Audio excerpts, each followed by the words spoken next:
Alright guys, Red here. Today I'm going to be showing you how to make 500k in 1 hour using the Retaliator solo by chaining ERT missions. Now, before we start, just going to go over some quick details. That 500k in 1 hour includes the price to restock the torpedoes, and it also includes the time to restock the torpedoes.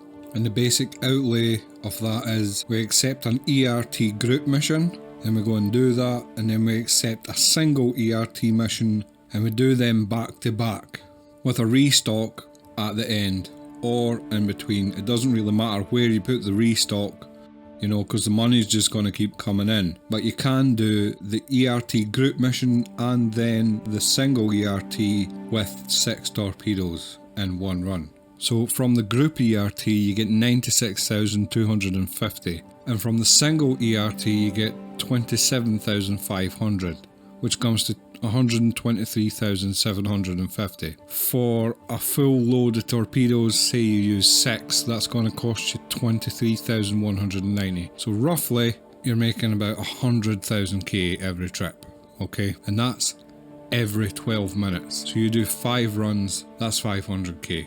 This is basically a continuation of the last video. In the last video I showed you how to take down the Idris in 1 run solo with the Retaliator pretty much every time. This is basically the same principle but with a few distinct differences. What you're going to want to do is you want to level up Crusader security around Crusader, doing all the low level bounties and working your way up to the very high risk target, and just keep doing them. Eventually you'll get these ERTs. You can use whatever ship you enjoy the most or whatever ship you feel is the most efficient to do that, but at some point you take your money and you buy a Retaliator bomber. You can buy that from New Deal on Lorville, and you're going to want to put 6 Seeker 9 torpedoes in it. You can buy these at Centre Mass and Dumpers Depot in Area 18 or Centre Mass in New Babbage. Now, if you have the money, you're probably going to want to upgrade your components. Mine's is a complete grade A stealth build. However, the way I have things set up, I have seen a significant reduction in my IR and electromagnetic signal, primarily because I have removed the power plant and the shield generator. Now, this might be the whole trick to this, but I'm not entirely sure about that. I had people in the comments in the last video saying that the cross section would give me away anyway, so I'm not sure how much of an effect that's actually having. This is the build that I run with. I've got it down to 12 minutes. Up to you if you want to try it. Please let me know if you have any success. Okay, so to get things started you're going to want to get to Crusader. You're going to have to make sure that you've got call to arms selected and active, and you take your group 1. I normally start at Daymar. It's up to you though. Any of the 3 moons around Crusader would be fine. Open up a map and then just click on the symbol and set route.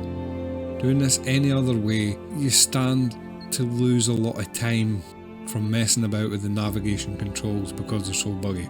Okay, so you open up the map, you just click on the first target, the target that's closest to you, set route. A lot of the time it will just get it first time. Right, so as soon as you make that first jump, as you come out of the jump, you're going to want to set up the target for the next moon. There's usually going to be 1 on each moon, so you can do it consecutively, avoiding cutting across Crusader.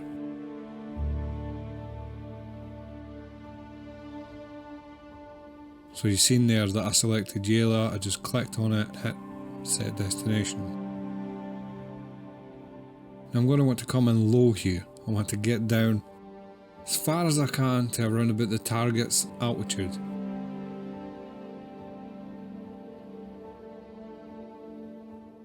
I don't want to have to waste energy burning back up the way so that I don't hit the deck.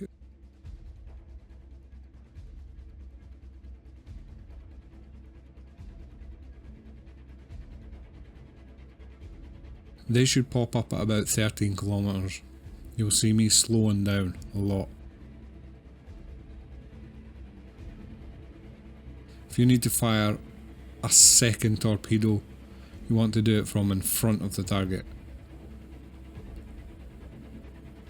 If if you fly through the target and have to turn around, it's going to take you ages. So that's a hit, and then it's back out. I should already have my destination selected. I just need to use all my boost, get away from these guys. The route planner hasn't anticipated me not being able to see the target. It happens sometimes, but it's not too big a deal.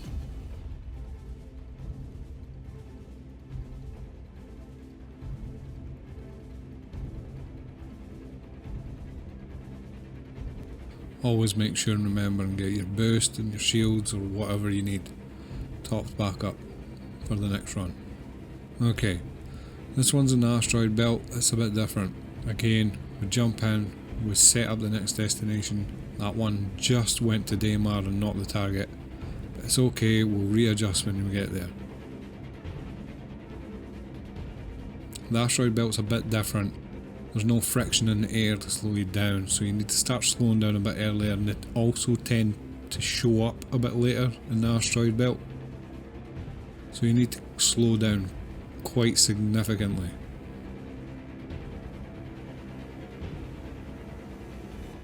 Again, they'll show up at about 13. The asteroid belt can be quite challenging sometimes. Sometimes there's just two big giant rocks there and they spawn in between them. So you need to angle your approach so that you are lining up with the gap between the two big rocks. In this case, it's quite an open asteroid belt.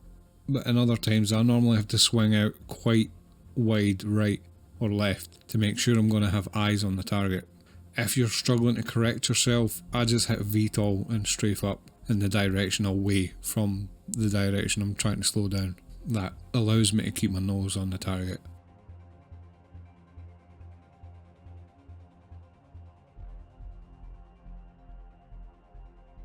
Okay, Daymar, doing this is what wastes the most amount of time. If you can't get that target to lock, it's really annoying.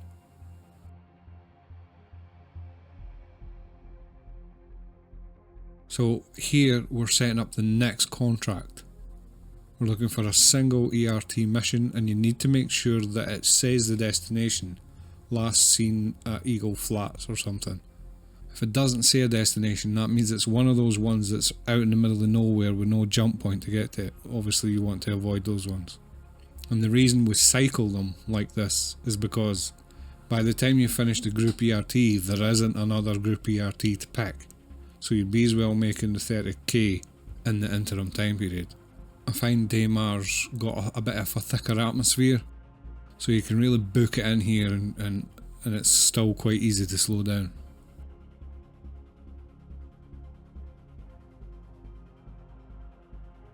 Again, I picked up those targets quite late there, but you know, we're almost at a dead stop. So I normally stop, you know, around 5,000–6,000 meters for the target, and I start backing away, like I start moving away in reverse because they're going to be coming towards me. That gives me enough space and time to fire off a second missile, second torpedo if I need to. Sometimes I use too much boost, however, and I get in trouble from the other guys chasing me. Right, so let's get that selected, find out where he is. Luckily he's on Daymar. If he's on Selin, then you go to yellow first and then Selin.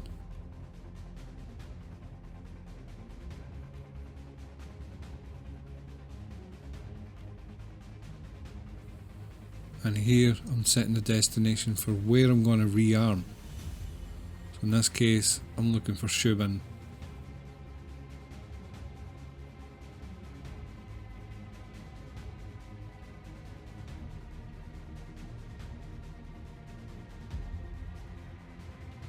You can see that he's not turned red, and that means, to me anyway, that I shouldn't fire at him.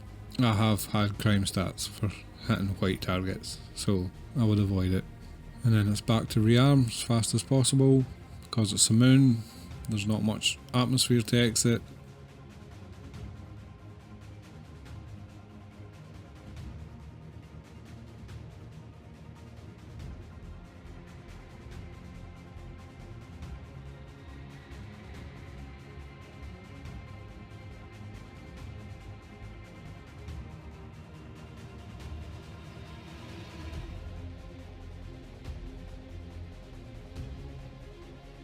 Now the retaliator can be an absolute nightmare in atmosphere to fly. I've found that the best way to control the retaliator is by using boost. A lot of boost. That seems to tame it a bit. I should also mention that on selling a rearm at Terramil's Hydro Farm, and if I'm nearby Grim Hex, then I think you can just land on the pads and rearm there without actually going in, and obviously on Daymar, a rearm at Shubin. So it looks like we're okay for repairs, so this is just going to be a straight rearm and then back out. What I'd normally do here is, whilst this is rearming, I'd be setting up my next group ERT and then just taking off and flying straight to it, and that's it. Just under 12 minutes, 100k in the bank. Subscribe, see you next time.